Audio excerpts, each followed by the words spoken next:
ಮನುಷ್ಯ ಸುಂದರವಾಗಿ ಕಾಣಿಸುವುದು ತನ್ನ ರೂಪದಿಂದ. ರೂಪ ಸುಂದರವಾಗಿ ಕಾಣುವುದು ಸದ್ಗುಣಗಳಿಂದ. ಸದ್ಗುಣಗಳು ಸುಂದರವಾಗಿ ಕಾಣುವುದು ಜ್ಞಾನದಿಂದ. ಜ್ಞಾನ ಸುಂದರವಾಗಿ ಕಾಣುವುದು ಕ್ಷಮೆಯಿಂದ. ಕ್ಷಮಾಗುಣ ಇಲ್ಲದಿದ್ದರೆ ಮನುಷ್ಯನ ಸದ್ಗುಣ ರೂಪ ಜ್ಞಾನ ಎಲ್ಲವೂ ವ್ಯರ್ಥ. ಅತಿ ಆಸೆ ದುಃಖಕ್ಕೆ ಕಾರಣವಂತೆ. ಅತಿಯಾದ ಮಾತು ಜಗಳಕ್ಕೆ ಮೂಲವಂತೆ.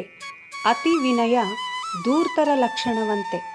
ಅತಿಯಾದ ಪ್ರೀತಿ ಉಸಿರುಗಟ್ಟಿಸುತ್ತದೆಯಂತೆ. ಅತಿಯಾದರೆ ಅಮೃತ ಕೂಡ ವಿಷವಾಗುತ್ತದೆಯಂತೆ. ಮನುಷ್ಯನೇ ಶಾಶ್ವತವಾಗಿ ಇಲ್ಲ ಅಂದ ಮೇಲೆ ಇನ್ನು ನೋವು ಶಾಶ್ವತವಾಗಿ ಇರುತ್ತಾ? ಒಳ್ಳೆಯ ಮನಸ್ಸಿಗೆ ಒಳ್ಳೆಯ ದಿನ ಬಂದೇ ಬರುತ್ತೆ. ಸಮಯ ಖಂಡಿತ ಬದಲಾಗುತ್ತೆ. ಆದರೆ ಕಾಯುವ ತಾಳ್ಮೆ ನಮ್ಮಲ್ಲಿ ಇರಬೇಕು ಅಷ್ಟೆ. ಯಾರನ್ನೋ ದ್ವೇಷಿಸುವುದರಲ್ಲಿ ಕಾಲವನ್ನು ಕಳೆಯಬೇಡಿ. ಜೀವನ ತುಂಬ ಚಿಕ್ಕದು.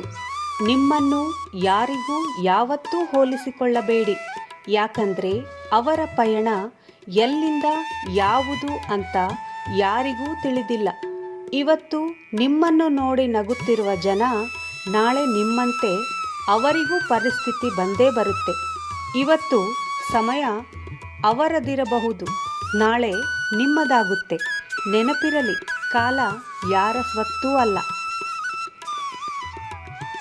ನಾವು ಪ್ರೀತಿ ಮಾಡುವ ವ್ಯಕ್ತಿಗೆ ನಮಗೋಸ್ಕರ ಸಮಯ ನೀಡಲು ಬಲವಂತ ಮಾಡಬಾರದು.